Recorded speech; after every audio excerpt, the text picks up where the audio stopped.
Deus quer que você reine. Cristo é a nossa redenção.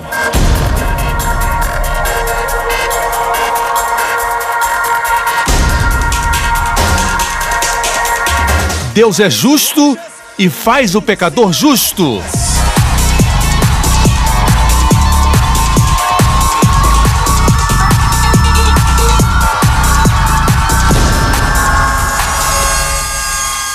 Hoje com o pastor Joseph Prince. Vamos direto à palavra. Eu quero falar a respeito desse livro que tenho em minhas mãos. Esse livro pode ser chamado o Manual do Fabricante. Todas as respostas para a vida estão nesse livro. Tudo que pregamos deve estar alinhado com esse livro. Amém? É o sopro de Deus. Toda palavra é inspirada por Deus, diz a Bíblia. Literalmente, inspirado por Deus é uma palavra. Deus soprou. Deus soprou no homem e ele se tornou alma vivente. Existe um extraordinário efeito quando lemos a Bíblia segundo Provérbios capítulo 4, que diz: meu filho, escute o que eu lhe digo, preste atenção às minhas palavras, nunca as perca de vista, porque são vida para que as encontre e saúde. Diga saúde para todo o seu ser. Saúde para todo o seu ser. Eu me lembro a primeira vez que tive contato com a Bíblia. Na verdade, foi com o Novo Testamento. Alguém me deu o Novo Testamento. Eu li as histórias de Jesus. E a primeira coisa, ninguém teve que me ensinar. Ninguém me ensinou. Eu era um garoto de 7 anos, 6 anos. Quando eu li o Novo Testamento, foi os Evangelhos. Eu me lembro.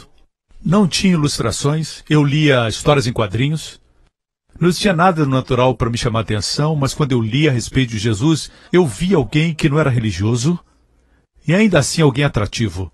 Alguém que ganhou vida naquelas páginas, olhando para alguém, tocando nos leprosos, abrindo os ouvidos dos surdos. Vi os milagres de Jesus, muita simplicidade e beleza. Eu vi. As pessoas eram simples, eram pessoas comuns. Israel é o pano de fundo. O Espírito Santo me ensinando a amar a Bíblia.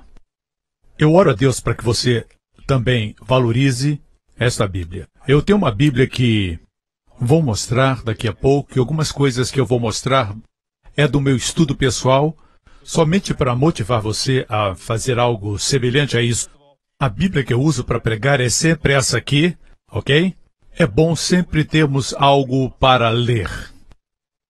Eu sei que a Bíblia de muitos de vocês é o seu telefone ou o seu tablet ou algo assim, mas é bom sentir a Bíblia assim.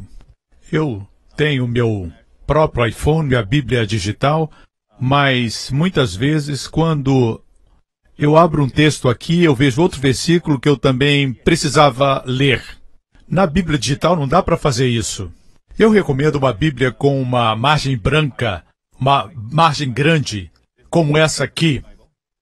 Eu faço os meus estudos da Bíblia King James. Na margem branca estão as minhas notas pessoais. Eu não copiei de ninguém, nem de um comentário. À medida que leio versículo após versículo, Deus fala comigo, então eu escrevo aquilo que é único. Muitas vezes depois se torna um sermão. Eu vou pregar daqui a pouco, ok? Eu escrevi tudo isso que você vê aqui, ok? Mas não vamos mostrar tudo agora. Parte disso você vai ver depois. Ok, olha aqui. Tem a sua própria Bíblia com a margem branca, escreva seus próprios comentários. Muitas vezes, muitos anos depois, meses depois, você esquece o que você escreveu. Mas quando você passa por seus problemas e tribulações, você volta e relê. Ok? Alguns comentários são contra alguns assuntos, como milagres ou contra a cura divina. São os modernistas. Eles não creem nessas coisas. Mas com você não é assim. Você foi bem ensinado. Você pode ver a revelação onde essas pessoas não veem. Ok? Essa vai ser a sua própria Bíblia, muito preciosa para você. A minha mensagem, Caminho de Emaús, foi toda tirada dessas notas escritas na minha Bíblia que Deus me deu. Não estou dizendo que você não possa ler os comentários e receber revelação, mas eles tiveram a oportunidade deles, agora é sua vez. E Deus vai revelar coisas para vocês. Outra coisa a lembrar é que na Bíblia temos 2 testamentos. Existem muitos concertos da Bíblia, concerto com Davi, com Noé, mas basicamente 2, graça e lei. É claro que existem outros concertos, como disse, com Davi, com Noé, mas o que precisamos saber é o Antigo e o Novo, o Antigo lei, Novo a graça. Quando digo que todo o Antigo Testamento é lei, não quero dizer de Gênesis, a lei começou 450 anos depois de Abraão. Mas mesmo assim, em termos gerais, o Antigo Testamento fala do povo que estava debaixo da lei. E o Novo Testamento fala de graça, mas não Mateus capítulo 1. Mateus 1, antes de Jesus nascer, ainda era lei. Mas quando veio o Pentecoste, a igreja estava no auge da graça. Certo? É importante que você saiba. No antigo pacto, no antigo o novo estava escondido. No novo, o antigo está aberto. Ok? Ou no antigo, o novo está oculto, e no novo, o antigo está claro. Por exemplo, Jesus disse para Nicodemos, no Antigo Testamento encontramos tipos, sombras, figuras. Amém? Quando crianças gostávamos de brincar, de encontrar o item que estava oculto, que estava escondido. Justin gosta de brincar disso, certo? Mas Deus conhece nossa natureza. A Bíblia diz que a glória de Deus é esconder a questão, mas é a glória dos reis buscar. Amém? Isso nos motiva. A Bíblia é assim. Você encontra a chave abre o código. E a chave é Cristo. Por exemplo, em João 3, Jesus está falando com o fariseu cujo nome era Nicodemos, que estava faminto pelo Senhor. Ele teve vergonha de procurá-lo durante o dia, com vergonha dos seus colegas. Assim ele veio à noite e disse, tu és mestre vindo de Deus, porque ninguém faz milagres como tu fazes. E Jesus disse, você precisa nascer de novo. Ele disse, como eu posso voltar ao ventre da minha mãe e nascer? Jesus disse, você é o mestre de Israel e não sabe isso? A propósito, foi nessa conversa que Jesus disse, Deus amou o mundo de tal maneira que deu o seu Filho unigênito, para que todo aquele que nele crê não pereça, mas tenha a vida eterna. Isso saiu dos lábios do Senhor. Amém? E Nicodemos teve o privilégio de ouvir isso, e depois ele disse assim, como Moisés levantou a serpente no deserto, assim importa que o Filho do Homem seja levantado. No Antigo Testamento temos a história do povo de Israel que estava reclamando, e as serpentes vieram e morderam eles. As serpentes estavam o tempo todo lá no deserto. No deserto existem muitas serpentes. Certo, como no Arizona existem serpentes venenosas. Elas estavam lá, mas só começaram a mordê-los quando começaram a reclamar. Foi porque eles quebraram a proteção, a cobertura. As serpentes morderam. A propósito, a palavra para murmurar é a palavra gastar a noite. Lun, em hebraico. Em outras palavras, se murmurar, vai gastar outra noite. No relento. Você reclama e fica ao relento. Uma outra noite. Mas se louva a Deus, você lucra, certo? Assim, se quer sair do problema, não reclame. Nós, de Singapura, gostamos de reclamar. Reclamar garante que você vai permanecer na mesma situação. Tudo vai ficar igual. Assim eles reclamaram, quebraram a proteção e as serpentes vieram e os morderam, e Deus disse para Moisés, faça uma serpente de bronze, coloque numa haste, para pendurar a serpente, precisava uma cruz, ele fez uma cruz. E assim ele fez, levantou a cruz e todos que olhavam para a serpente, esses a Bíblia diz, viviam, certo? Não importava a mordida grave da serpente, as pessoas que olhavam, viviam. Não importava o grau, quem olhava, vivia. Quem olhava, vivia. Olhos direitos, olhos vesgos, olhos azuis, olhos negros, um olho.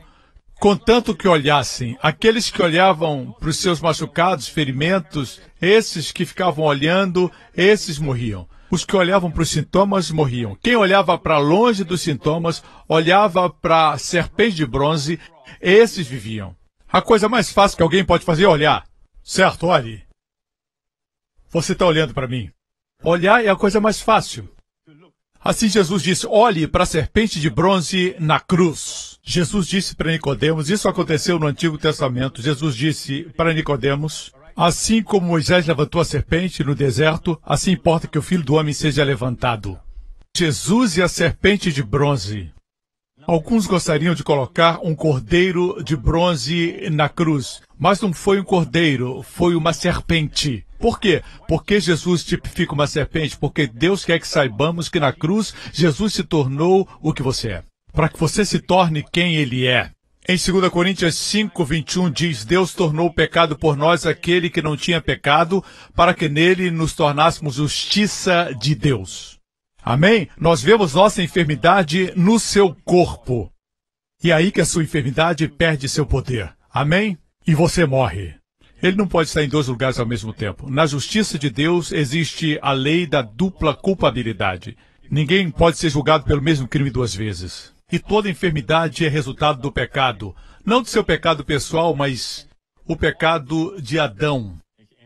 Onde não existe pecado, não existe enfermidade. Quando você vê seu pecado julgado, as suas enfermidades julgadas, toda enfermidade no seu corpo, você não pode olhar para ela, você não pode se tornar consciente dela, tem que olhar para a cruz e pensar no que o Senhor fez por você. Posso ter um amém, irmãos? Amém? Lembre-se, nós fomos feitos justiça de Deus em Cristo. Existe alguém que se opõe ao que eu ensino, diz que estamos dando às pessoas licença para pecar, dizendo que elas são justas. É como se, em todos os cultos, fazendo as pessoas serem mais conscientes do pecado, as fizessem mais santas. Eu não entendo esse tipo de raciocínio, porque esse não é um raciocínio do Novo Testamento. Não é o que os cristãos primitivos pensavam, não era o que o apóstolo Paulo ensinava e escreveu para nós. Eles tinham outra revelação. Você sabe o que Pedro disse na frente deles quando pregou? No livro de Atos, ele disse... Vocês negaram o santo, ele disse no rosto deles. E ele tinha negado Jesus alguns dias antes, certo? Mas ele estava tão livre da consciência de pecado que ele pôde dizer para eles, vocês negaram o santo, amém? Esse foi Pedro, aquele que negou Jesus. Eles eram tão livres da consciência de pecado que eles podiam pregar as boas novas. As boas novas da salvação. Como é que Jesus, que não cometeu pecado, se tornou pecado? Ele recebeu o nosso pecado. Como nós, que não praticamos a justiça, nos tornamos justos? Nós recebemos a justiça dele. Quando Jesus recebeu o nosso pecado, Deus o puniu, Deus o julgou. Quando nós recebemos a justiça de Jesus, Deus nos abençoa, Deus nos favorece.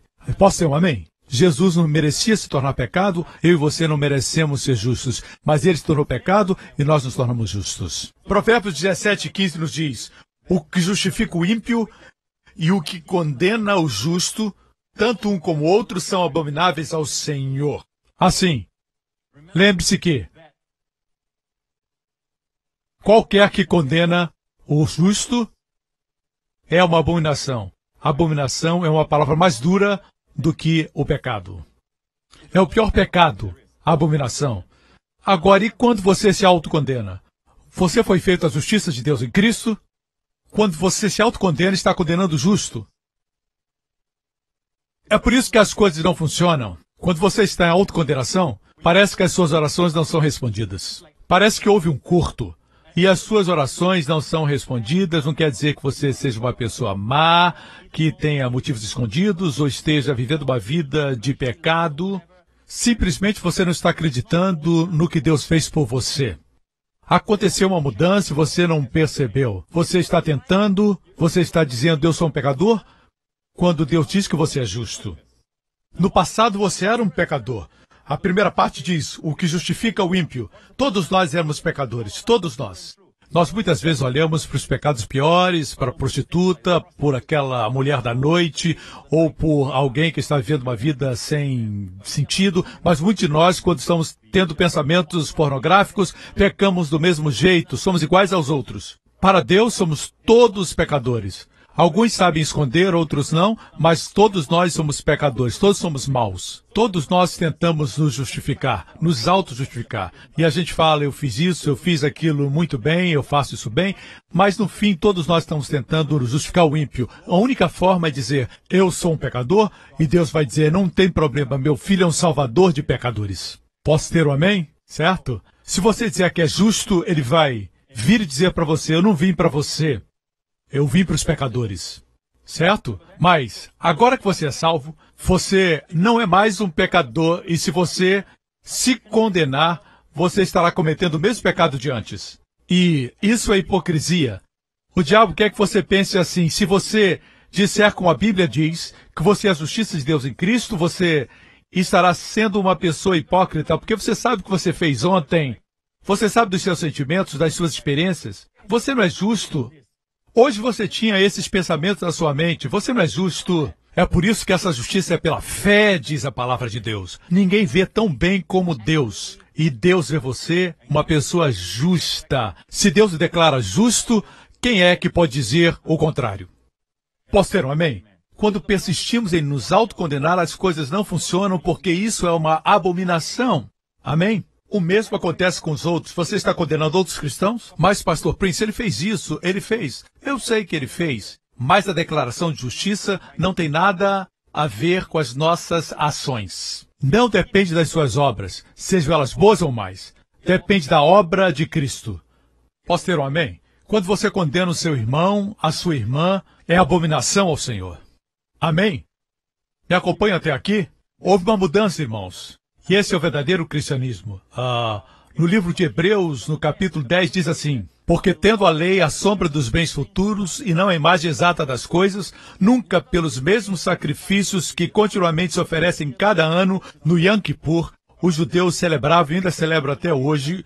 Hoje não celebram do mesmo jeito, porque não tem mais o templo, os animais do sacrifício, mas todos os anos, no tempo de Moisés, eles ofereciam ao Senhor um touro, no dia do Yom Kippur, que é o dia da expiação. Todos os dias eles cobriam seus pecados todo ano até o dia em que vem Jesus e João Batista diz, eis o Cordeiro de Deus que tira o pecado do mundo. Tira o pecado do mundo. O sangue de touro somente cobria. Era o sangue fraco que somente cobria, como um cartão Visa, que não é dinheiro de verdade, só serve para pagar por um momento, até que Jesus veio. Quando Jesus veio, veio o pagamento total. Posso ter um amém? Mas todos os anos, pelos mesmos sacrifícios que continuamente se oferecem cada ano, pode aperfeiçoar os que eles se chegam. Essa perfeição tem a ver com a consciência, não é comportamento, não é conduta e não são ações. O capítulo anterior fala a respeito da consciência perfeita. Deixe-me explicar. Digamos que eu pedi dinheiro emprestado. Pedi emprestado do pastor Gabriel, que acabou de fazer os anúncios. Eu devo, digamos, $10.000. Eu prometi pagar no mês de abril. O mês de abril chega e eu não pago. Eu então tento evitá-lo. Não porque eu odeie ou porque tenho algum outro problema com ele, mas porque eu tenho a consciência da dívida na minha mente. Quanto mais o vejo, mais eu tenho consciência da minha dívida. Essa é a história da humanidade. Os homens querem tirar Deus de suas mentes por isso, porque a consciência não mente, a consciência está lá. Mesmo que você tenha tentado tirar com a bebida, com as drogas, ela sempre está presente, não tem como fugir dela. Amém? Quando Adão comeu do fruto da árvore do conhecimento do bem e do mal, ali estava a consciência. Amém? Você não consegue fugir da consciência. Você pode tentar afogar, esconder, mas ainda está lá. Você não tem como fugir. Ela diz o que está certo e o que está errado. Amém? Assim sendo, o homem tenta se esconder de Deus e evitá-lo por causa da sua consciência. Mas se alguém viesse a mim e dissesse que a minha dívida foi paga, alguém pagou não $10.000, mas pagou para o pastor Gabriel $1 milhão por minha dívida. Agora o pastor Gabriel lucrou por causa de mim. A próxima vez que eu encontrá-lo, eu vou ter dívida na minha consciência? Claro que não. Eu vou dizer, ô querido, como você está? Tá tudo bem? Eu não vou ter mais medo dele. Da mesma forma, Jesus pagou mais pelo valor dele. É como se fosse o pagamento de uma dívida de 10 mil por 1 milhão. Amém? Por isso que a Bíblia diz que nós temos muito mais na nossa vida cristã, pelo que Cristo fez por nós. Amém? Glória a Deus! Mas tudo depende do mensageiro. Como ele traz a mensagem. Se ele faz de forma clara, de forma completa, que ele traz a mensagem. Isso é vital. Não é como alguém dizendo, alguém pagou a sua dívida, um dinheiro que o senhor devia para o irmão Gabriel, alguma coisa. Infelizmente, é assim que muitos pregadores apresentam o evangelho. Ah, você foi perdoado, mas não foi bem perdoado. Você está salvo, mas talvez você não seja salvo. É um tipo de mensagem que não é segura, não é clara, não é boas novas. Boas novas é dizer que seus pecados foram perdoados por causa daquele homem. Não é porque você é bom ou é mau, é bonito ou é feio. Não olhe para o lado, é só força de expressão. Dizem que é a Trindade Oriental, dizem que é a Trindade Oriental, o bom, o mau e o feio. De qualquer forma, irmãos, Deus quer que vocês saibam que não existe nada contra vocês. Podem vir para casa, Jesus pagou o preço. Posso ter um amém, irmãos? Agora que vocês são justos pelo que Jesus fez, e não por causa de vocês, certo? Quando você é pecador, nada que você faz pode fazer você bom. Porque quando você soma, o peso do seu mal é maior. Sua essência é má. Quando você nasce de novo, você é a justiça de Deus em Cristo. Você pode errar, mas isso não define você. Eu disse, não define você. Você continua sendo a justiça de Deus em Cristo. Amém? Amém! A borboleta era um lagarto que renasceu. Amém? Certo? É uma borboleta. Ela pode cair no meio dos gongolos, do lixo. Ela não volta a ser, ou se torna um lagarto, ou um gongolo de lixo, porque caiu lá. Continua sendo uma borboleta. Você entendeu? Uma barra de ouro é uma barra de ouro. Seu valor é de uma barra de ouro. Mesmo quando é jogada no lixo, ela continua tendo o seu valor de uma barra de ouro. Assim Deus vê você. Quando você peca, eu não estou encorajando você a pecar, claro. O que estou querendo dizer é que é independente das suas ações. Uma vez que você entende que é a justiça de Deus em Cristo e declara isso, você vê milagres na sua vida. Eu tenho muitos testemunhos disso. Estão registrados nos meus livros e também no nosso website, josephprince.com. Você pode ler, os testemunhos estão todos registrados. Eu recebi recentemente o testemunho de um homem que, viciado em drogas e outros muitos tipos de vícios. Ele lista alguns desses vícios e ele tentou se libertar e não conseguiu. Ele leu um dos meus livros e começou a declarar, eu sou a justiça de Deus em Cristo. Sua confissão estava alinhada com aquilo que ele cria e ele disse no princípio ficou pior, mas um dia o seu estoque de drogas acabou. Um dia ele disse, o que é isso? Ei, eu não tenho crise de abstinência. Deus tinha o libertado e ele nem sabia disso. Agora, ele diz que está compartilhando a mensagem com as pessoas que conhecem. Alguns têm testemunhado que, apesar de estarem vendo pornografia, eles confessavam, eu sou a justiça de Deus em Cristo. E sabe o que está acontecendo? Muitos estão sendo libertos desse vício. Pastores e líderes têm tentado formas de libertar as pessoas desse vício, dessa escravidão, porque muitos homens estão presos nessa escravidão. É um vício. Não diga que pode deixar a hora que quiser. Muitos fumam e dizem, eu posso parar a hora que eu quiser, mas não podem. Mas a melhor forma, a única forma de se libertar é reconhecer que você não pode, mas Deus pode. Amém? Você tem que confessar a sua justiça de Deus em Cristo. O diabo quer que você pense que você é sujo, que você não consegue. O fato de você estar fazendo isso é porque você é sujo, você é ímpio. E quanto mais você confessa isso, mais você sofre e pratica a abominação de se autocondenar. Você nunca consegue sair desse jeito. E alguns me acusam de estar dando licença para as pessoas pecarem. As pessoas estão pecando e não precisam de licença. Eu nunca disse para ninguém aqui, esta licença para você pecar. Vá pecar. Nós precisamos de licença para fazer muitas coisas. Por exemplo, licença para comprar um carro. Precisamos de muitas licenças no nosso país. Mas uma coisa, não precisamos de licença. Para pecar. As pessoas estão pecando o tempo todo. Vou dizer uma coisa que se aproxima de uma licença para pecar. 1 Coríntios 15. A força do pecado é a lei. Uau! Você leva as pessoas para a lei, a força do pecado aparece. Tudo isso nos mostra que o Evangelho da Graça é maravilhoso. Amém? Aconteceu uma mudança, irmãos. Uma mudança. Veja aqui o que diz a Bíblia. De outra maneira, teriam deixado de se oferecer porque purificados uma vez é a palavra rapaz no grego, que quer dizer uma vez por todas. Os crentes, os ministrantes, nunca mais, para sempre, teriam consciência de seus pecados. Esse é o verdadeiro cristianismo. Esse é o puro, imaculado, primitivo cristianismo do livro de Atos. É o que eles criam. Nós não os vemos conscientes do pecado. Amém? Glória a Deus. Como eu disse, até Pedro acusou-os de negar o Senhor. Amém? Ele era livre da consciência do pecado. Porque quando você está consciente do pecado, você nega o que Jesus fez, como se dissesse, sua obra não foi perfeita, você não fez bem, eu tenho que fazer por mim mesmo. Amém? Tenho culpa.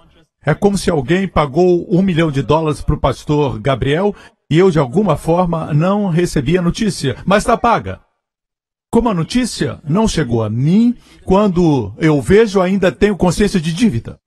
Quantos entendem isso? Infelizmente, os cristãos pensam assim. Muitos acham que têm uma dívida a pagar, continuam pagando, vivem pagando. O passado está perdoado, mas continuam devendo e pagando. Jesus pagou pelos nossos pecados. Amém. Isso não nos dá permissão para pecar. Quantos sabem que quem é muito perdoado, muito ama? E todos digam... Amém. Continuando. Olha o que acontece. Esses sacrifícios são uma recordação anual. Ele contrasta a não consciência do pecado com recordação do pecado. E parece que as pessoas creem assim hoje. Cada culto tem que ser uma recordação dos pecados ou não fizemos nosso trabalho bem. É o oposto do que o verdadeiro cristianismo é.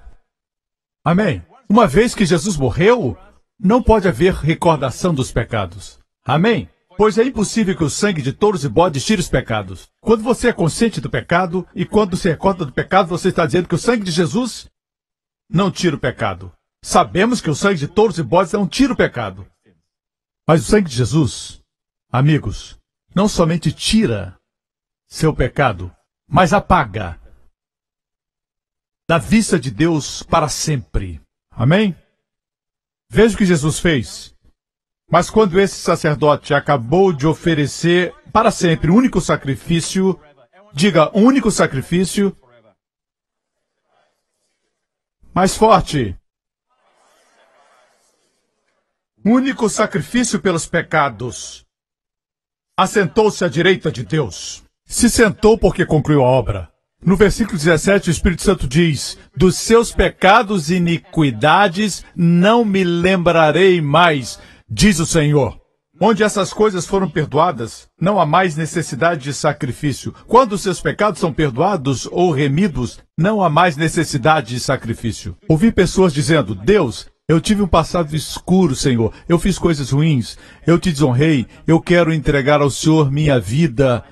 Deus não quer isso. Você está tentando dar sua vida como expiação pelo pecado. Amém? Ou quando você diz, fiz muitas coisas ruins e te entrego isso agora como sacrifício. Não, Deus não quer mais sacrifícios.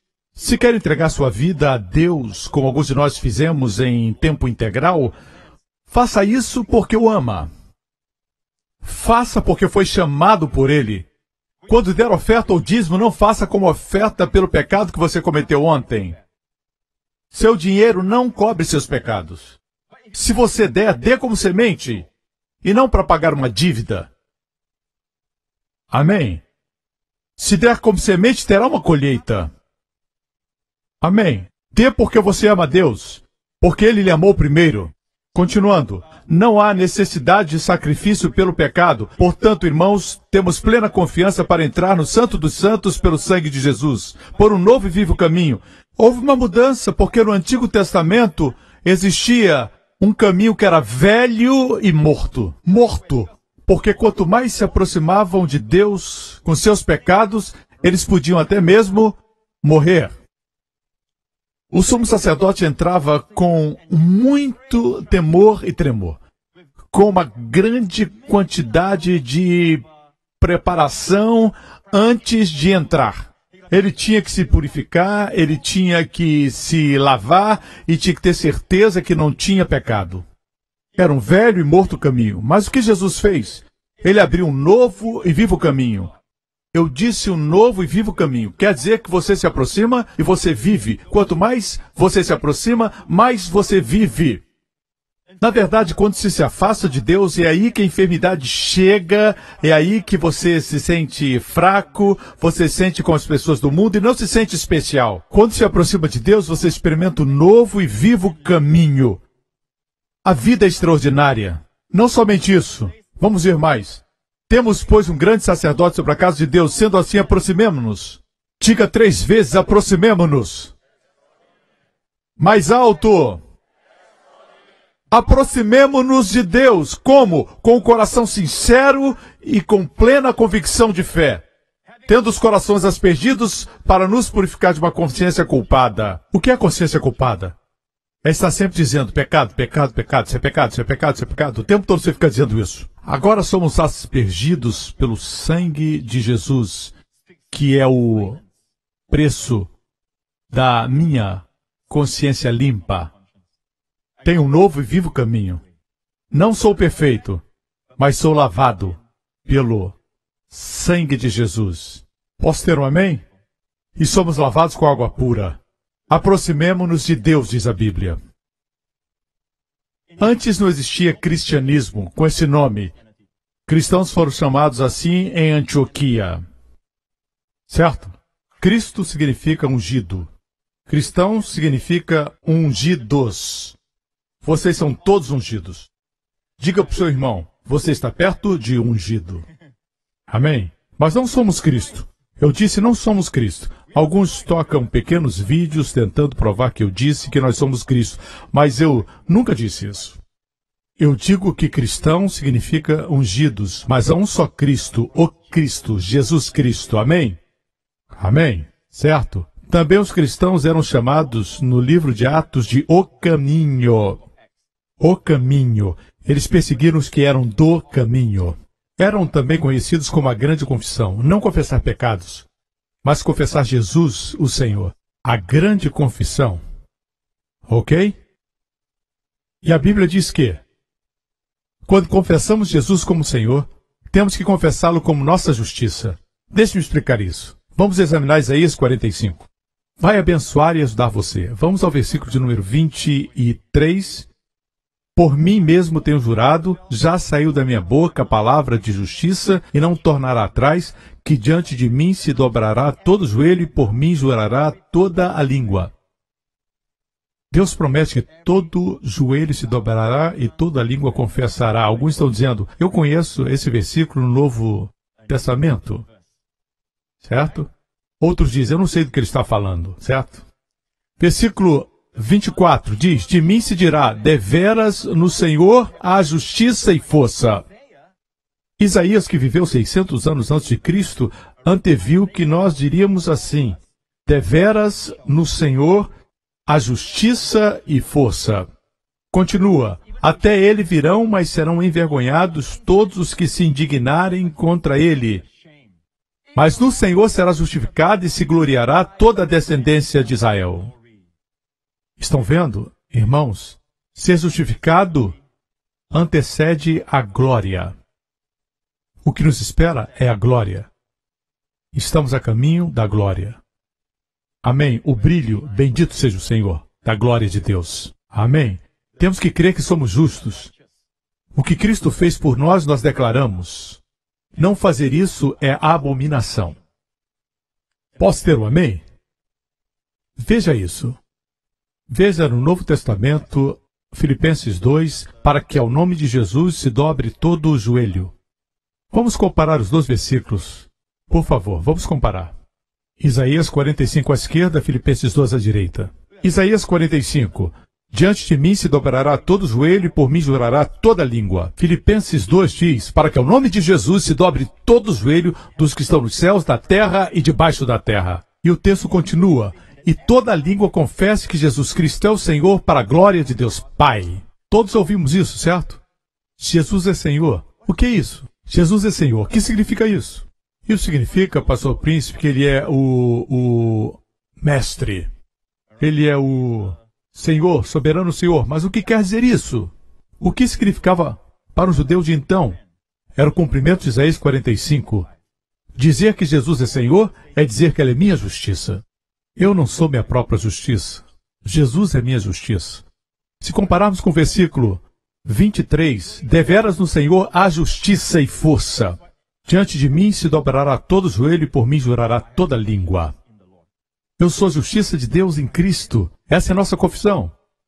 Você entendeu?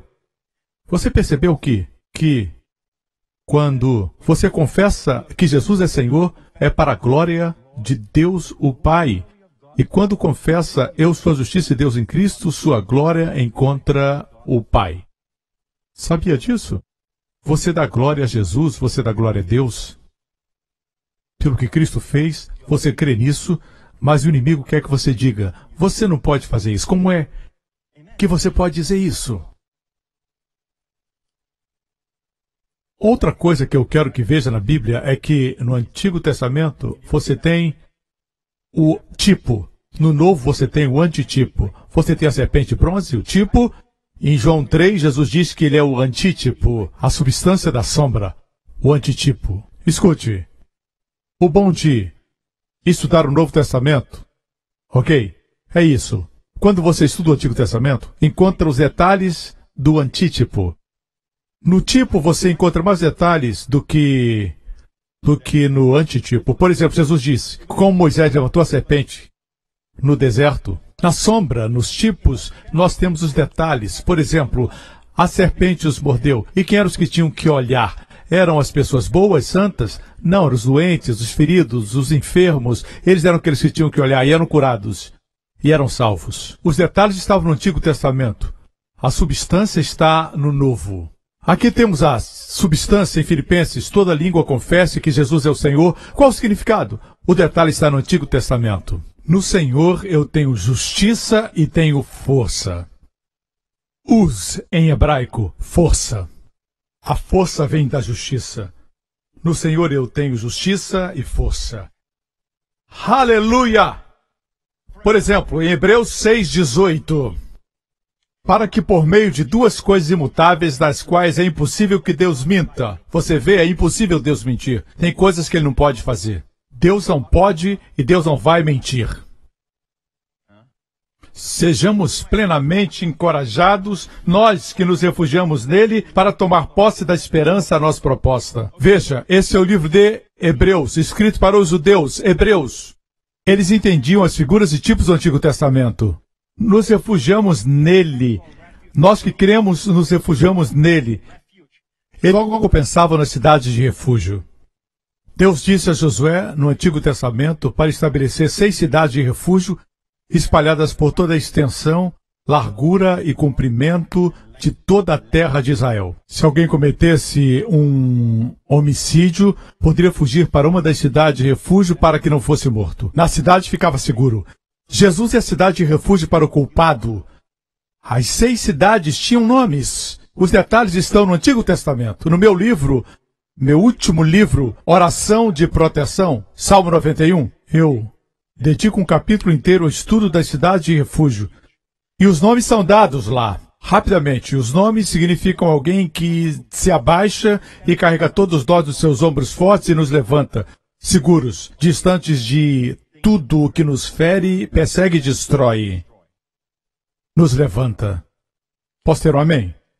É a figura de Jesus carregando suas ovelhas nos seus ombros. As ovelhas não precisam trabalhar, nem andar, somente descansar nos seus ombros fortes. Amém? Ele nos carrega. É uma linda figura. Aqui só temos a ideia de refúgio, como nas cidades de refúgio, mas os detalhes disso estão no Antigo Testamento. Por isso temos que estudar o Antigo Testamento. Posso ter um amém? Glória a Deus. Obrigado, Jesus. Vocês estão aprendendo?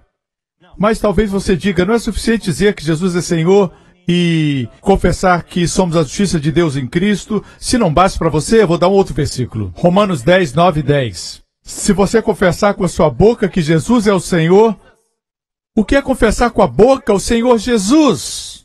O que tem para confessar, a Bíblia não diz, não é? E crer em seu coração que Deus o ressuscitou dentre os mortos, será salvo.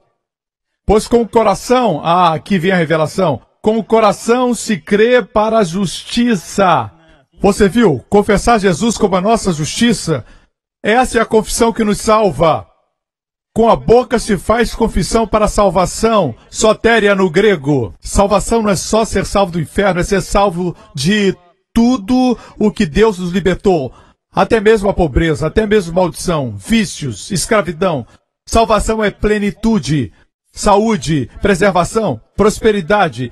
É uma palavra totalmente inclusiva. Assim confessamos que somos a justiça de Deus em Cristo, com nosso coração cremos que somos justos e com nossa boca fazemos confissão para a salvação. A salvação é tão fácil. Não tem que escalar uma montanha. Não tem que nadar um oceano profundo. Não tem que se autoflagelar. Não tem que passar fome. Não tem que se cortar. Está na sua boca e no seu coração. Confesse que Jesus é a sua justiça e você será salvo. Amém? Assim espero que tenha entendido que estamos no caminho certo porque houve uma mudança. Deus diz aproximemo-nos e as pessoas se afastam. Obviamente o conceito que tem de Deus está misturado. Deus perdoou? Mas nem tudo está perdoado. Você é salvo? Sim, mas se fizer algo errado ainda vai para o inferno. Certo? É como se dissesse para o meu filho, eu te amo para sempre, mas se fizer alguma coisa errada, eu não vou te amar mais. Não traz segurança. É por isso que somente segurança eterna e alegria podem coexistir. Onde não existe segurança, não existe alegria e nem paz. Assim, deixe para lá essa miserável doutrina de que você pode perder sua salvação. Não importa quem ensina isso. Não é digna do sangue de Jesus. É um ensinamento perigoso. Jesus disse, não pereça.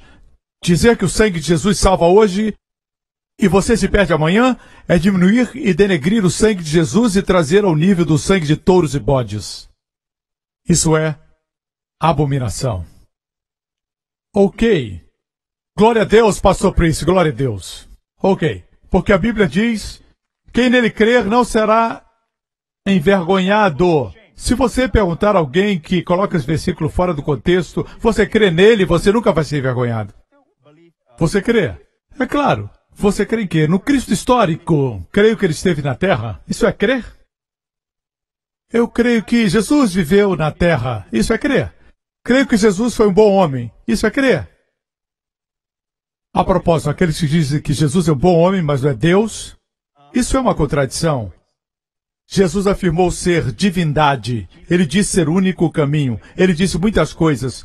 Ou ele é quem ele diz que é, ou é o maior mentiroso da história. Não acredito que ele era mentiroso. Era um bom homem. Um bom homem não diz mentiras. Ou ele é quem ele disse ser, ou ele é um grande mentiroso. Amém? Então, quem é Jesus? Ele é Deus. Amém? Encarnado. Nenhum outro sangue pode salvar. Pensar que ele deixou sua glória e desceu, o único que escolheu onde nascer, ele escolheu nascer numa família pobre. Alguns dizem, não, ele era próspero, mas eu creio que Deus prospera o seu povo, mas nesse caso ele escolheu nascer nessa família pobre, família humilde de Belém. Podia ter escolhido um palácio em Jerusalém, mas escolheu Belém. Eu acho isso muito lindo, saber que ele se sentou onde nós nos sentamos. A Bíblia diz, todo aquele que nele confia em quê? Que ele é Senhor e que ele é a nossa justiça. Esses serão aqueles que não serão envergonhados. Por quê? Porque a justiça não é sua. Se disser, eu fiz isso, eu fiz aquilo, o diabo vai dizer, você fez isso ontem, fez isso semana passada, bem, você é envergonhado. Você diz, não tenho feito isso, não tenho feito aquilo, o diabo diz, mas fez isso, pronto, você é envergonhado. Quando você diz, Jesus é minha justiça, ele tem que brigar com Jesus. E ele não pode. Não será envergonhado. Essa é a única explicação para o versículo 11. Quem confia nele jamais será envergonhado. Ok? Glória a Deus. Estão aprendendo? Aproximemo-nos. Não tenha medo. Precisamos da ajuda de Deus. No mundo em que vivemos hoje, muitos têm medo de se aproximar. Pergunte a você mesmo. Diga, Joseph Prince, por que você tem medo? Você acredita lá no fundo que seus pecados, alguns não são perdoados? Qual o sistema de crenças que você se firma? Qual o sistema de crenças que impedem e atrapalham você para que não se aproxime de Deus? Esse lindo Deus, bondoso Deus, que tem todo o poder para ajudá-lo, por que você tem tanto medo de se aproximar dele? Quando falo aproximar, não me refiro a música especial, tapete vermelho e uma menorá acesa e o pastor Henry cantando uma música. Podemos falar com ele qualquer hora, em qualquer lugar. Isso é aproximar. O que isso tem a ver conosco? Bem, houve uma mudança e muitos discutem essa mudança, certo? A Bíblia diz em João 1,17, porque a lei foi dada por Moisés, a graça e a verdade vieram por Jesus Cristo. Eu disse repetidas vezes. Eu posso enviar-lhe um e-mail, se você vive na América e eu aqui em Singapura, posso enviar-lhe um e-mail. É uma longa distância, da América para Singapura. Ou seja, eu posso enviar de longe. Mas se eu for, estarei mais próximo. É mais pessoal. Note que a lei foi dada à distância. Graça e verdade vieram por Jesus Cristo. Note também que a graça está do lado da verdade aqui. A lei é verdadeira? É verdadeira, mas não é verdade. A lei é verdadeira. É factual, mas não é a verdade que liberta. A graça é a verdade que liberta. Você vê isso? No original é Hased ve'emet, e são sempre juntas, verdade e graça. Vieram por Jesus Cristo. Amém? Amém. Quando Jesus disse para os fariseus e religiosos, conhecerão a verdade e a verdade os libertará, eles eram profundos na lei. Conheciam o Antigo Testamento, os 10 mandamentos, as escrituras hebraicas. O que Jesus quis dizer quando disse conhecerão a verdade? Falava da graça. Ele veio trazer graça. Me acompanham? A lei foi dada por Moisés. Existe contraste, sim. O primeiro milagre público de Moisés, que representa a lei. Deixe-me dizer algo. Como homem, eu aprendo muito com Moisés. Quando ensino sobre liderança, tomo muitas lições de Moisés. Aprendo muito, porque Moisés era um homem extraordinário. A Bíblia diz que ele era fiel em sua casa, como pessoa, mas como tipo, pôde tirar o povo para fora, mas não pôde levá-los para dentro. Precisou Josué para entrar. Josué em hebraico, Yeshua, é o nome de Jesus. Só Jesus pode fazer o povo entrar. Só a graça pode fazer as pessoas entrarem. Na terra que emana leite e mel. Amém. Assim, como tipo, ele é a lei. A lei de Deus. A lei foi dada por Moisés. Mas graça e verdade vieram por Jesus. O primeiro milagre público de Moisés foi transformar água em sangue, resultando em morte. O primeiro milagre público de Jesus foi transformar água em vinho, resultando em vida e celebração. Posso ter um amém? Você sabe a primeira palavra de Deus para Moisés? A primeira vez que Deus falou com ele? Você sabe o que ele disse? Vamos citar isso. Concluindo. Vamos à história de Moisés? Mas antes vamos ao pano de fundo. Ok? Êxodo 2. E aconteceu depois de muitos dias que, morrendo o rei do Egito, os filhos de Israel suspiraram por causa da servidão e clamaram.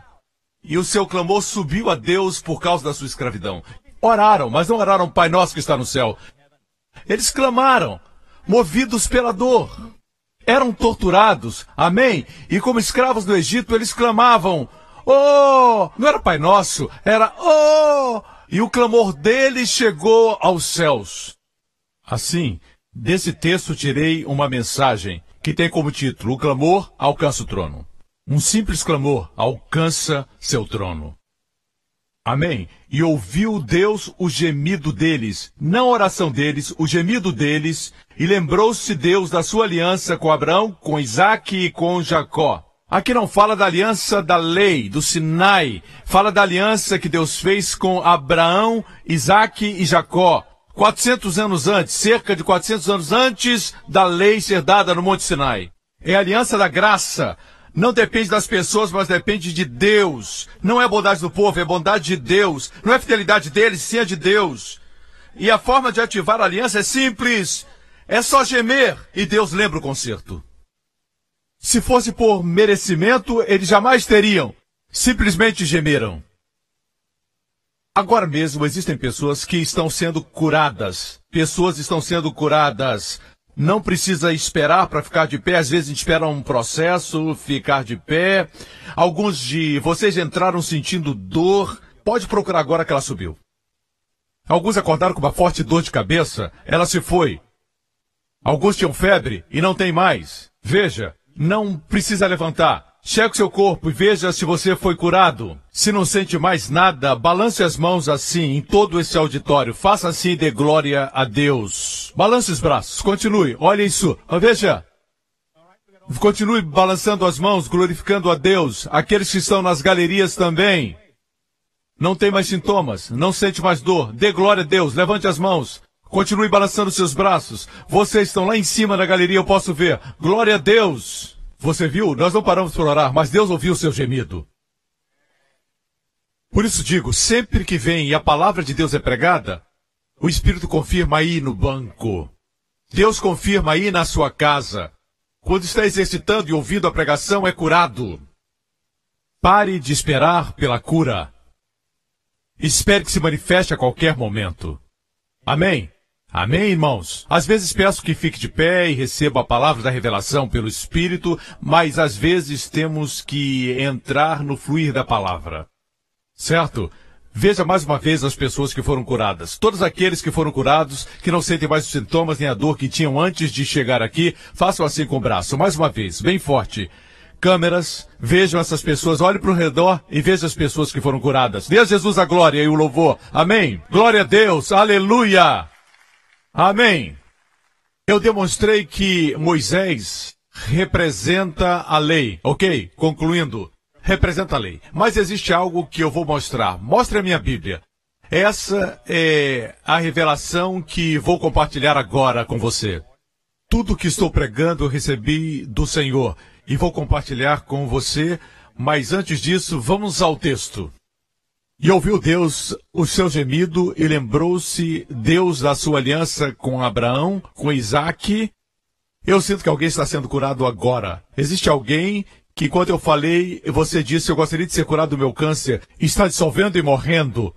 Enquanto eu falo, você gemeu e o Senhor escutou o seu gemido. Esse é o final do seu câncer. Em nome de Jesus, escreva para nós, nos dizendo o que aconteceu. Escreva para nós. Alguém recebeu um claro milagre de cura de câncer. Vá ao seu médico e ele vai se certificar disso, em nome de Jesus. E ouviu Deus seu gemido. No hebraico está muito claro. Deus ouviu o Aleph Tav, seu concerto. Deus se lembrou da aliança com Jesus, o seu filho. Amém? E com Abraão, com Isaque e com Jacó. Agora, continuemos. E viu Deus os filhos de Israel. Aqui mais uma vez, Aleph Tav aparece. No hebraico, Deus olhou Aleph Tav, a assinatura de Jesus, e atentou para eles. Eu gosto de outra versão que diz, e Deus os conheceu, apesar de eles serem escravos, não terem uma oração apropriada, somente gemeram, Deus reconheceu e atentou para eles. A única forma de ativar um concerto incondicional é abrindo seus lábios, mesmo que seja para gemer. Alguns são tão fortes. Machomichi! Eu vou ficar aqui para sempre! É isso que eles dizem. Dizem que as mulheres vivem mais, porque elas falam mais. Elas falam, derramam palavras, nós ficamos tendo que aguentar, e elas falam, e elas falam, e elas falam, estão sempre falando, e nós, homens...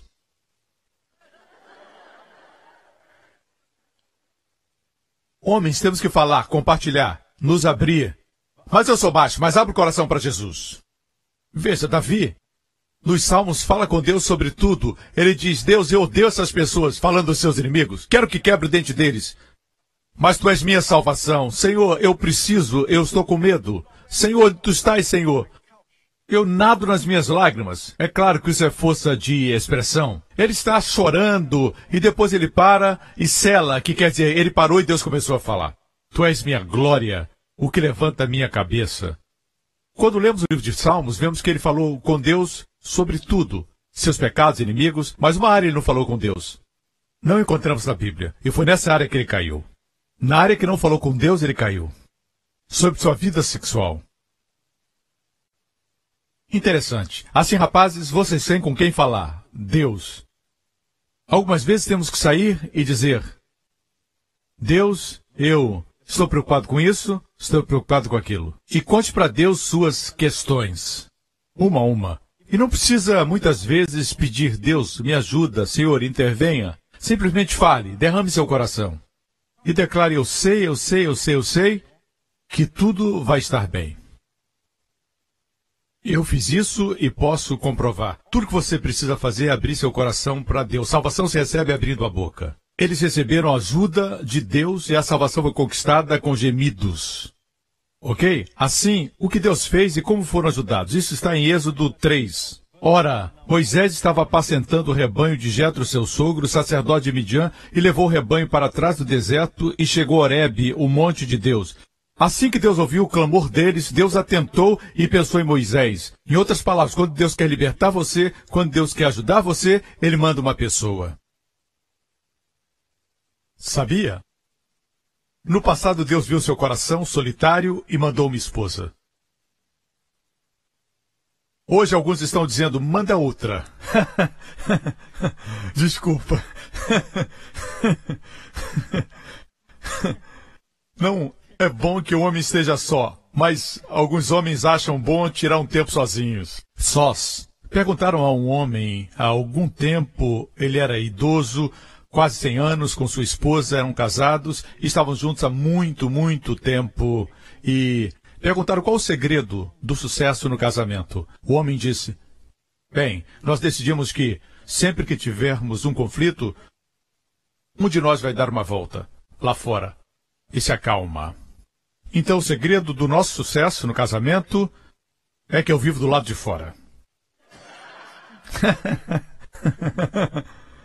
De qualquer forma, quando Deus quer abençoar, Ele manda alguém. Quando alguém está morrendo, no leito de morte, você quase não escuta dizerem: poxa, não devia ter pedido aquele negócio. Se eu tivesse ligado antes para aquela pessoa, eu teria feito um negócio de $1 milhão. Ninguém pensa em negócios. Ninguém fala da carreira. O que dizem, se arrependem, é: eu devia ter gastado mais tempo com os meus filhos. Ou eu devia ter gastado mais tempo com o meu cônjuge. O que importa são pessoas. Quando Deus deu dons à igreja, Deus deu apóstolos, profetas, evangelistas, pastores, mestres, pessoas. O diabo é um imitador. Quando ele quer amaldiçoar você, quer fazer você tropeçar, ele usa pessoas. Homens, isso aconteceu com Sansão. Sempre tem uma Dalila para um Sansão. Certo? O diabo também envia pessoas. Temos que vigiar e discernir quem são as pessoas que Deus enviou. Amém? Cuidado com pessoas que esvaziam você. Certo? Se estão sempre desgastando você, evite-os. Amém? Procure amigos que renovam você. Amém? Assim, Deus ouviu o gemido e enviou uma pessoa. Ele estava no deserto. Não é incrível que Deus nos encontre em qualquer lugar? Quando o profeta Samuel veio ungir um rei entre os filhos de Jessé, certo? Davi estava no campo. Os outros estavam em casa. Ninguém foi chamá-lo. Mas o profeta disse: não. Esse não é o escolhido. É outro. Oh, disse o pai. Tem um outro que está lá no campo. Imagine se fosse você. E Davi veio. Ele era ruivo e bonito. Ele foi ungido com óleo e se tornou o próximo rei. Deus sabe, mesmo quando você diz: eu estou ensinando a classe de escola dominical, eu estou em outro país, cuidando dos pobres, Deus sabe onde te encontrar. Deus encontrou Moisés no deserto. Continuemos aqui no texto. Eu estou tirando as minhas anotações. Estou dando uma palhinha para você. Versículo 2. E apareceu-lhe o anjo do Senhor em uma chama de fogo do meio de uma sarça. O anjo do Senhor, como disse, sempre aponta para Jesus antes de vir como homem. Sua aparição antes da encarnação. Anjo nem sempre é um anjo de asas. O anjo do Senhor, essa expressão completa, sempre se refere à aparição de Cristo antes da encarnação. A palavra anjo quer dizer mensageiro. Jesus apareceu numa chama de fogo no meio. Quando estudei isso, o Senhor me mostrou o meio e mostrou que Jesus sempre está no centro. Quando aparece, ele aparece sempre no centro. Onde 2 ou 3 estiverem reunidos em meu nome, eu estou no meio deles. Crucificaram Jesus entre 2 ladrões. Ele apareceu, depois de ressuscitar, no cenáculo, no meio deles. No livro de Apocalipse, João ouviu uma voz e se virou para ver e viu um cordeiro no meio do trono. Quando você coloca Jesus no centro da sua vida, mesmo que esteja numa sarça ardente, queima, amém? Mas não consome você. E apareceu o anjo do Senhor numa chama de fogo no meio de uma sarça, e olhou, e eis que a sarça ardia no fogo, e a sarça não se consumia. A sarça, no natural, quanto à aparência, era natural. Uma sarça sujeita a queimar.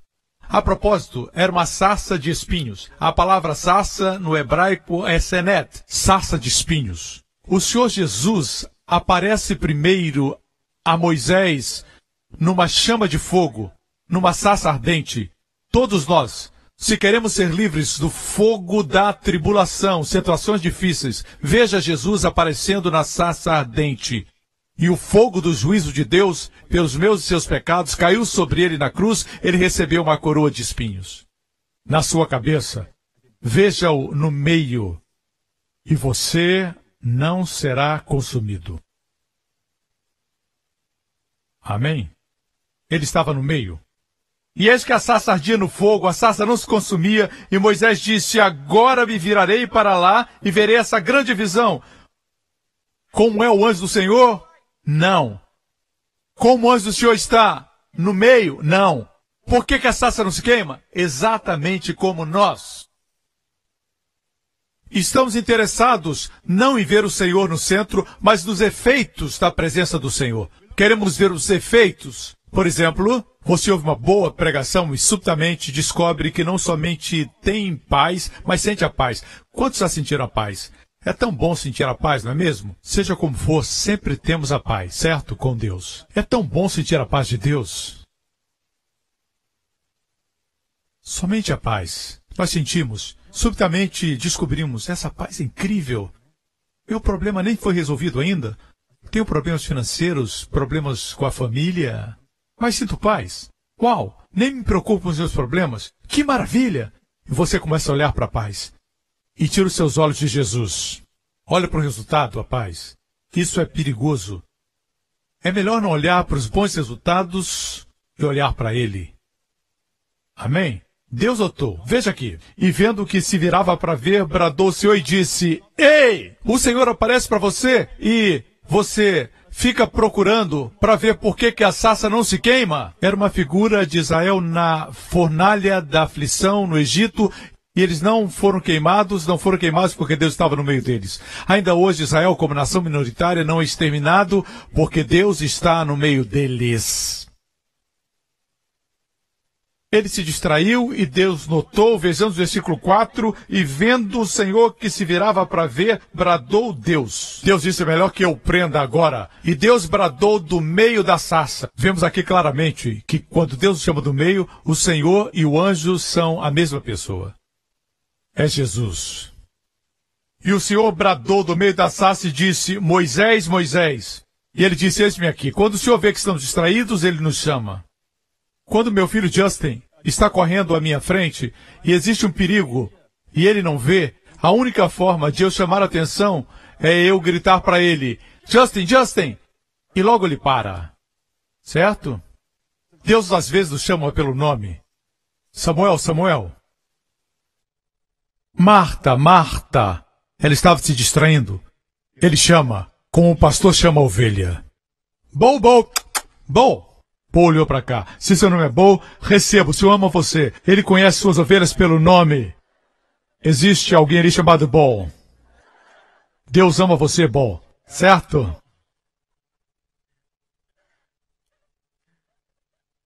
Deus sabia que ele estava distraído. E vendo o Senhor que virava para ver, bradou Deus a ele do meio da sarça. Moisés, Moisés. E ele disse, Hinani, no hebraico, eis-me aqui. E Deus disse, não chegues aqui. Essa foi a primeira vez que Deus falou com ele. A primeira instrução. Deus não havia falado com ele antes. Foi a primeira vez. Qual foi a primeira palavra que Deus disse a Moisés? Lembre-se que Moisés representava a lei. Qual a primeira coisa que Deus falou? Não te chegues para cá. Ele se aproximava da sarça. Deus diz, não chegues para cá. A primeira instrução. A primeira voz de Deus para Moisés foi: não se aproxime. Digo que mudou. Hebreus 10 diz: aproximemo-nos. Cheguemo-nos com verdadeiro coração, em inteira certeza de fé. Certo? Aconteceu uma mudança? Leamos Hebreus de novo, capítulo 10. Cheguemo-nos com verdadeiro coração. Não pode dizer que nada mudou. Jesus mudou tudo. Agora Deus diz: aproxime-se. Naquele tempo, porque representava a lei, Deus disse: não se aproxime. A primeira palavra de Deus para Moisés foi essa: não se chegue. Quando recebi isso, pulei de alegria, estudando. Eu disse: uau, é a primeira vez que Deus fala com a senhora lei. A próxima palavra, voltando para Moisés: tira os sapatos dos teus pés, porque o lugar em que tu pisas é terra santa. Houve uma mudança claramente. Jesus veio e uma das parábolas mais lindas é a parábola do filho pródigo. Quando Jesus viu os fariseus reunidos de um lado e os pecadores, prostitutas e publicanos estavam todos do outro lado, Jesus falou do filho pródigo. Primeiro a ovelha perdida, a dracma perdida, depois o filho perdido. Como o filho veio ao seu pai e disse quase isso: pai, torço para que você morra logo. Mas como o senhor é muito forte, muito saudável, me dá parte da minha herança. É como se dissesse: quero que você morra logo. O pai lhe deu a parte que lhe cabia, ele pegou sua herança e foi para uma terra distante e gastou com uma vida dissoluta. E depois de um tempo, ocorre que houve fome na terra, seu dinheiro acabou e seus amigos se foram também. E lhe sobrou somente um trabalho que era tão indigno para os judeus. Era o pior trabalho: alimentar os porcos. Para os judeus era o pior trabalho: alimentar porcos. E ele pensou consigo: tudo que eu tenho está na casa do meu pai. Tem algo aqui para aprendermos. Olhe para mim, olha aqui. Você pensa que o mundo tem aquilo que você quer? Não tem. Você pode perguntar a qualquer pessoa que se envolveu com o mundo. Quando está lá, descobre que tudo que precisa está na casa do pai. Tudo que precisa está aqui. O mundo busca o que você tem. Eles estão tentando, gastando anos, gastando dias, gastando noites, tentando encontrar o que você já tem. Não queira as coisas do mundo. E crentes não sejam como o mundo para ganhar o mundo.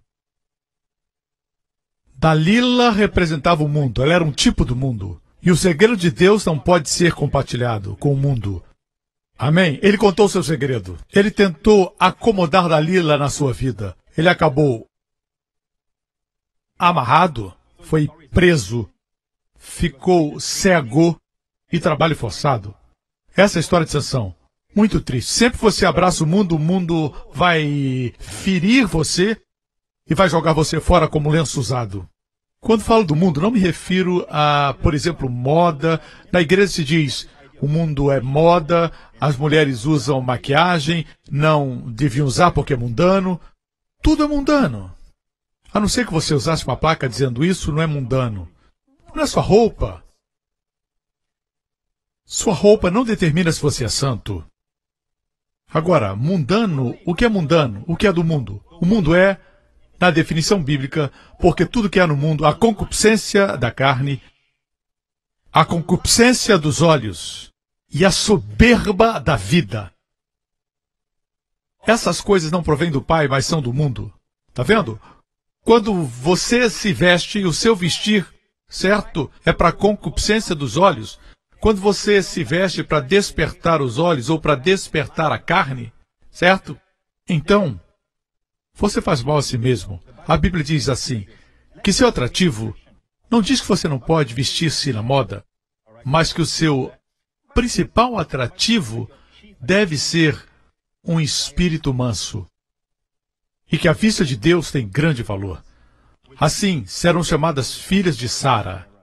E Sara teve sua juventude renovada na velhice. Amém. Deus diz para as mulheres, que este seja o atrativo de vocês. Porque se sua roupa, maquiagem e cabelo são sua única atração, você é pobre. Isso diz a Bíblia.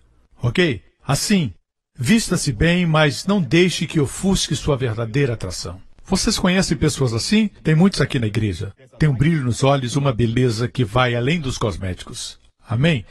Mas o que é mundano, então? É a concupiscência concupiscência dos olhos, a concupiscência da carne e a soberba da vida. Quando você se compromete com o mundo, você acaba sempre perdendo. Ok? O mundo acaba lhe mordendo, certo? Isso foi algo que Sansão teve que aprender.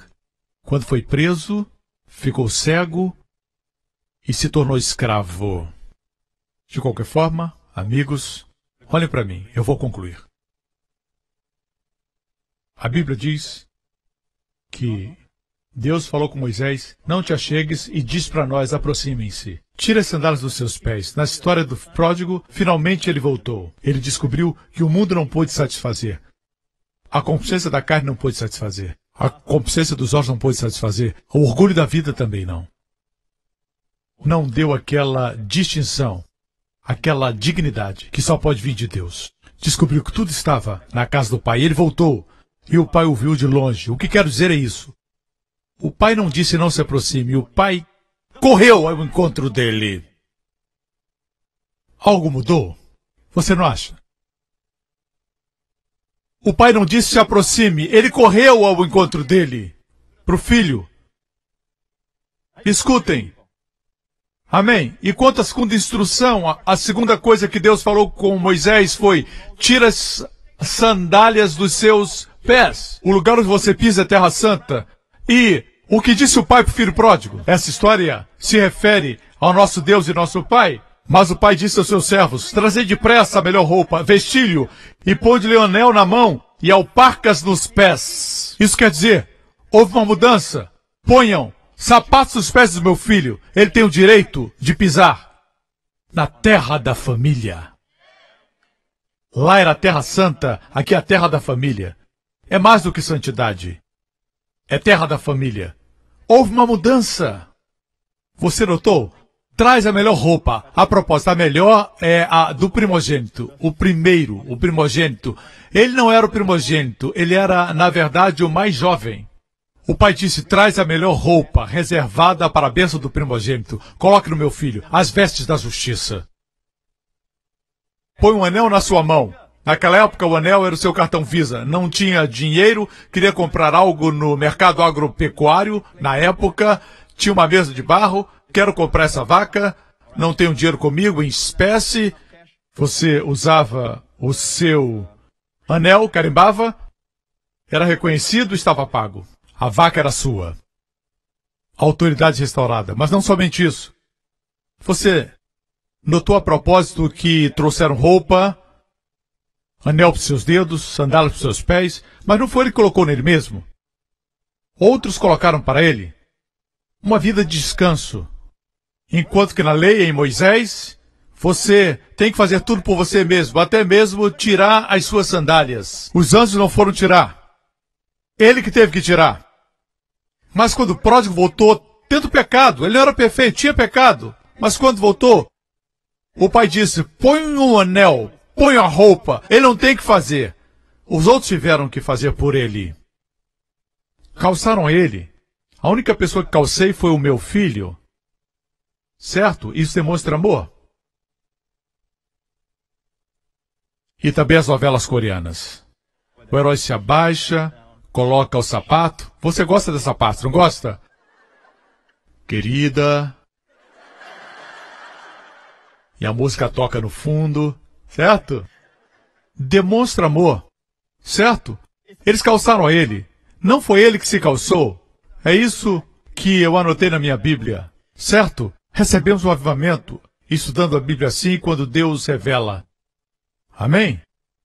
Amém? É precioso. Deus pode falar com você hoje. Deixe-me concluir. E trazei o bezerro cevado e matai-o. Muitos pensam que o bezerro cevado foi morto atrás da casa, em outro lugar. Mas ele disse: traga o bezerro e matem aqui. O bezerro cevado é uma figura de Cristo. Ele queria que o rapaz soubesse que tudo estava acontecendo porque alguém morreu no lugar dele. E comamos e alegremo-nos. Vamos celebrar, nos alegrar, festejar, disse o pai. Amém? Aleluia, não é maravilhoso? Houve uma mudança? Amém? Deus disse para Moisés: não se aproxime, tire as sandálias, essa terra é santa. Vamos então em frente, vamos continuar. Disse mais: eu sou o Deus do teu pai, Deus de Abraão, Deus de Isaque, o Deus de Jacó, o Deus dos seus antepassados. E Moisés encobriu seu rosto, porque temeu olhar para Deus. E Deus disse: eu amo isso. Tenho visto atentamente a aflição do meu povo. E tenho ouvido o seu clamor por causa dos seus exatores, porque conheci as suas obras. Sabe o que Deus diz para você? Conheço suas dores. Conheço suas dores. Pensa que eu estou longe? Ele conhece suas dores. Vamos continuar. Portanto, eu desci para livrá-lo da mão dos egípcios e fazê-lo subir daquela terra. Eu sublinhei isso na minha Bíblia. Quando eu li, isso chamou minha atenção. Deus desceu para livrá-los, para fazê-los subir a um lugar mais alto. Jesus desceu para livrar-nos da escravidão, da enfermidade e da morte e nos levar para um lugar mais alto. Dizer que a mulher flagrada em adultério que falei outro dia, que trouxeram a Jesus, a Bíblia diz que ela ficou no meio. E Jesus se ajoelhou na frente dela, se ajoelhou e escreveu na terra. Ele se prostrou para libertá-la. E ele a elevou para um lugar mais alto, dizendo: nem eu te condeno. Glorifica o seu nome, irmão. Aleluia! Há uma terra boa e larga. Deus nos leva para uma terra que é apertada e pequena, sempre boa e larga, que mana leite e mel. Deus poderia ter dito: vou levá-los para um lugar onde existe leite e existe mel. Mana, leite e mel traz a ideia de abundância. Certo? Ele disse para uma terra boa e larga. E Deus continua falando. Vejamos o versículo número 10. Vem agora e te enviarei a Faraó. Então Moisés disse a Deus: quem sou eu que vá a Faraó e tire o povo de Israel do Egito? Quando você é consciente da santidade de Deus, e ele sabia que estava em Terra Santa, a lei sempre faz você autoconsciente, autoocupado. Não farás, não farás, sempre aponta para você. Na graça, Deus diz: eu farei, eu farei. Somos conscientes de Deus. Veja bem, antes de Deus fazer algo, a questão não é quem eu sou, é quem é Deus. Não é minha fraqueza, é a sua força. Não é minha pobreza, são suas inesgotáveis riquezas. Amém? Não são minhas limitações, mas sim o Deus ilimitado. Pergunta errada: quem sou eu? Deus responde: não tem nada a ver com você. Versículo 12: certamente serei contigo. Amém? E te será por sinal que eu te enviei. Servireis nesse monte. E Moisés disse: o que eu vou dizer? Quando eles perguntarem: quem te enviou? Qual o seu nome? Que direi? E disse Deus: eu sou o que sou. Quando perguntarem, dirás: eu sou, me enviou a vocês. Sabe o que eu sou? Eu sou é um cheque em branco. Diga-lhes: eu sou. Não tem a ver com a pobreza deles. Fala da minha riqueza. Preencha o cheque. Eu sou o que precisar. Você está doente? Eu sou o que cura. Certo? Sua dívida está aumentando cada vez mais. Escreva: eu sou seu provedor. Amém? Está sendo atacado por pensamentos depressivos e não consegue dormir à noite? Então escreva: eu sou sua paz. Seu libertador. Você tem medo de viajar de avião? Tem medo? Diga assim: eu sou o seu guardador, seu protetor. Preencha a lacuna. E Jesus veio. Encontramos Jesus no Evangelho de João dizendo: antes de Abraão, eu sou o bom pastor, eu sou o caminho, a verdade e a vida. Eu sou a ressurreição e a vida. Eu sou o pão vivo. Ele é o cumprimento. Deus nunca foi o Deus do passado. Ele nunca disse: eu fui. Pare de viver para o futuro. Sim, Jesus vai voltar. Sim, haverá um novo reino. Mas ele diz: eu sou, tempo presente, agora mesmo. Ele é a sua vida longa se você tem medo da morte. Eu sou a renovação da sua força e da sua juventude. Eu sou seu pai. Amém? Você o ama?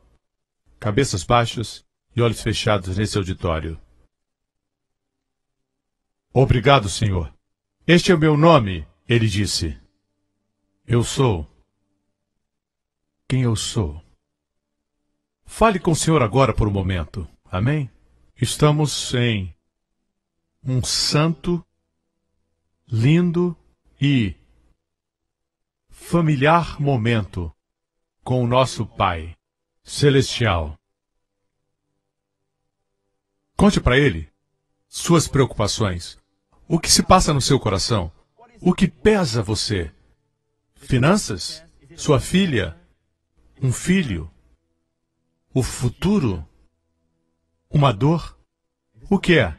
Sintomas do seu corpo? Diga para o Senhor: Senhor, estou preocupado com isso. Não precisa orar complicado. Conte sua preocupação. Seus cuidados.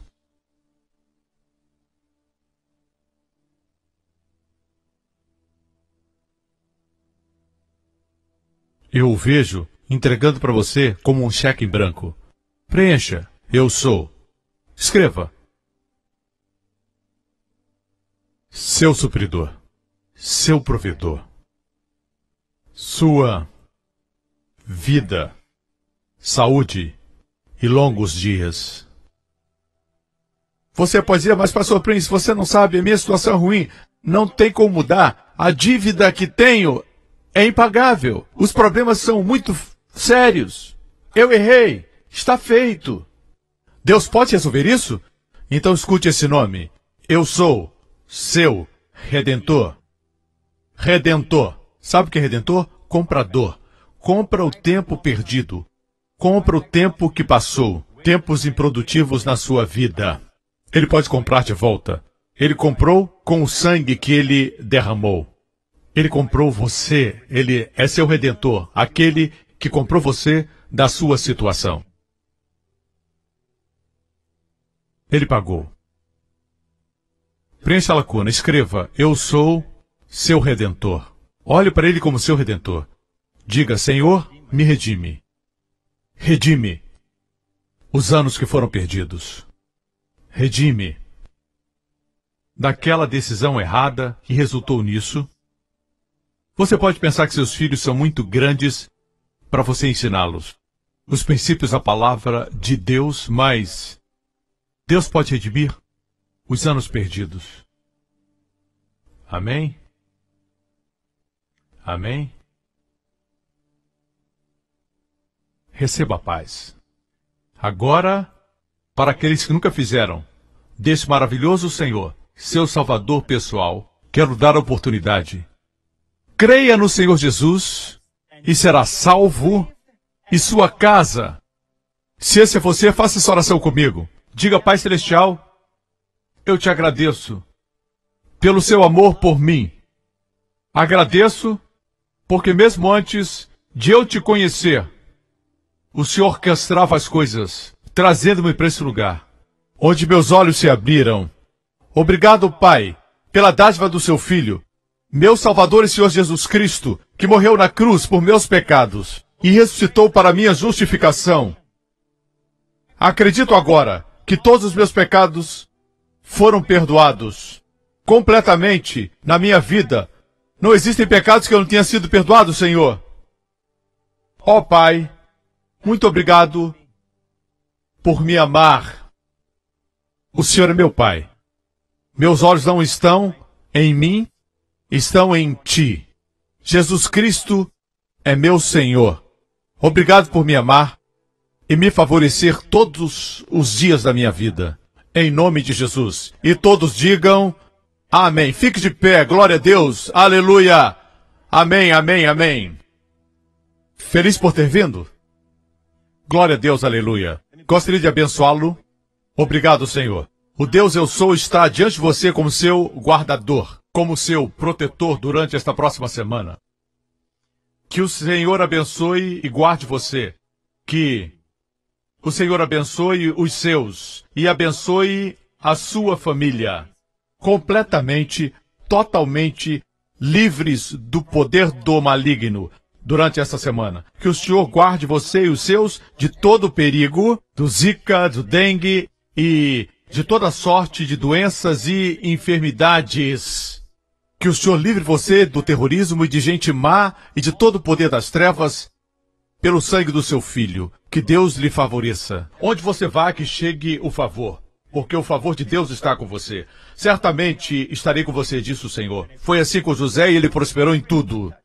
Tudo que você tocar prosperará. O Senhor põe você no lugar certo na hora certa. Que Ele conceda a você e a sua família a maravilhosa shalom, plenitude, bem-estar e sua paz. Em nome de Jesus, e todos digam amém. Deus abençoe você. Obrigado por ter vindo. Obrigado por sintonizar no programa de hoje. Esperamos que tenha sido uma bênção para a sua vida. Para mais informações sobre o programa da Igreja New Creation, acesse o site ncctv.org.sg. Lá você poderá se inscrever para receber um devocional diário do pastor Joseph Prince. Seja incentivado e fortalecido todos os dias e saiba o quanto Deus lhe ama através desses devocionais. Acreditamos que seu dízimo pertence à igreja que você frequenta e oramos para que você seja grandemente abençoado, altamente favorecido e profundamente amado.